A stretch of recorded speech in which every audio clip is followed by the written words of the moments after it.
عودي نحو الإسلام لا تستمعي لذئابي فالشرق دمار فيه والغرب عدو كتابي. Question from the sister side. Finally, my name's Tanya. I work for Cisco.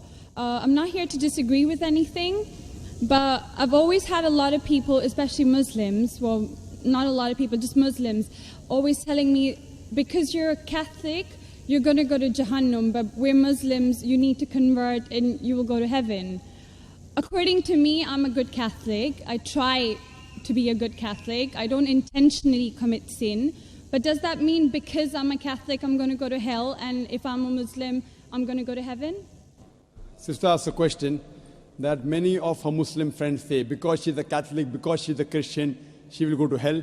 That is it true that because she's a Christian, you will go to hell? Sister, according to me, if you're a true Christian, if you truly follow the teachings of Jesus Christ, peace be upon him, inshallah you shall go to Jannah. Okay.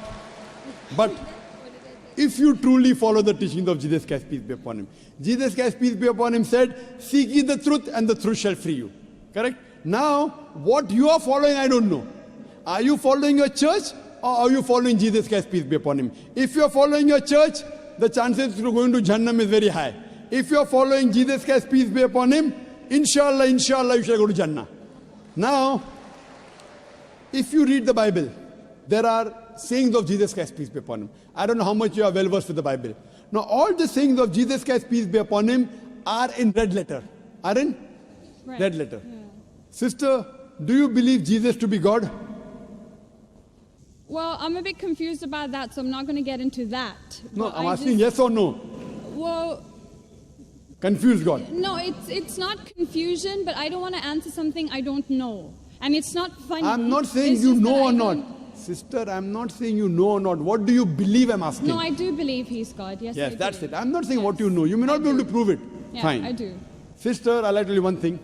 Islam is the only non-Christian faith which makes it an article of faith to believe in Jesus Christ, peace be upon him. No Muslim is a Muslim if he does not believe in Jesus Christ, peace be upon him. We believe that he was one of the mightiest messengers of God.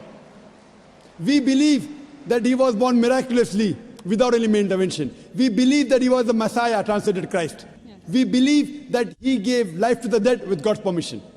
We believe that he healed those born blind lepers with God's permission. The Christians and the Muslims, they are going together.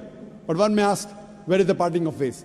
The parting of ways is, sister, that most of the Christians, almost all, they believe that Jesus Christ, peace be upon him, is Almighty God. They believe he claimed divinity. In fact, if you read the Bible, there is not a single unequivocal statement.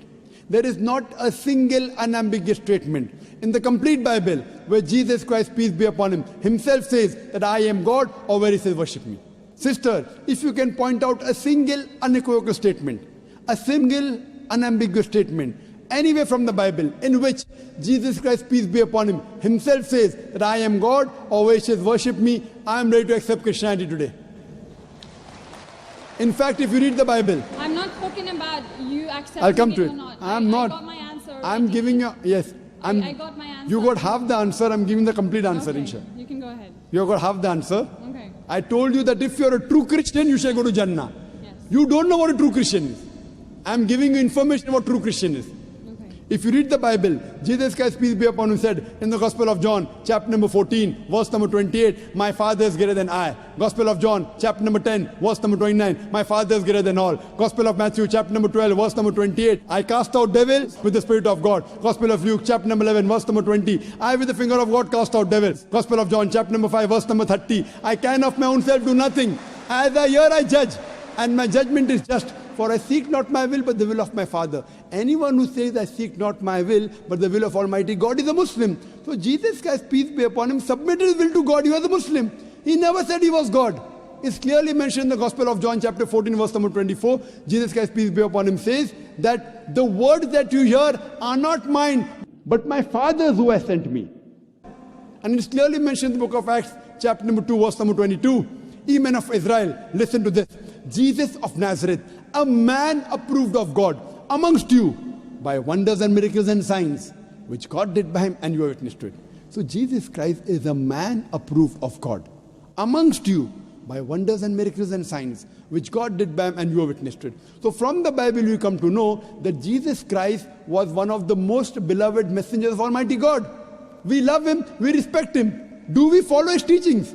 If you compare what Jesus Christ, peace be upon him, said in the Bible, I told that yesterday, that we Muslims, we follow more of the teachings of Jesus Christ, peace be upon him. Jesus Christ, according to the Gospel of Luke, he was circumcised on the 8th day. We Muslims are circumcised, most of the Christians aren't.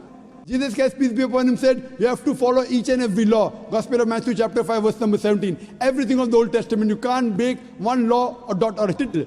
As I mentioned in my speech, it's mentioned in the book of Deuteronomy chapter 14, verse number 8, in the book of Isaiah chapter 65, verse 2 to 5, and the book of Leviticus chapter number 11, verse number 7 to 8, that you should not have pork. We Muslims don't have pork, but most of the Christians have pork. It's mentioned in the book of Ephesians chapter 5, verse number 18, book of Proverbs chapter 20, verse number 1, you should not have alcohol. Muslims don't have alcohol, but Christians have alcohol. So if Christian means a person who follows the teachings of Jesus Christ, peace be upon him, then we Muslims are more Christian than the Christians themselves. So if you become a true Christian and truly follow the teachings of Jesus Christ, peace be upon him, said in the Gospel of John, chapter number 16, verse number 7, it is expedient for you that I go away. For if I go not away, the Comforter shall not come. For if I go, shall I send him. It's mentioned in the Gospel of John, chapter number 16, verse number 12 to 14. Jesus Christ, peace be upon him, said, I have many things to say unto you, but ye cannot bear them now. For he, when the Spirit of truth shall come, he shall guide you unto all truth. He shall not speak of himself. All that here shall he speak. He shall glorify me. Verbatim quotation from the Bible, King James Version. So Jesus Christ is prophesying about the coming of the last and final messenger, Prophet Muhammad, peace be upon him. If you're a true Christian, if you truly believe in Jesus Christ, peace be upon him, you have to believe in the last and final messenger, Prophet Muhammad sallallahu alaihi wasallam. So if you're a true Christian, you'll believe in Prophet Muhammad, and inshallah you shall go to Jannah. Hope that answers the question, sister. Thank you. الشرق دمار فيه والغرب عدو كتابي همهم طمس الدين وكذا نفض لترابي قتلوا الإنسانية في أعماقهم بحرابي هجروا الأخلاق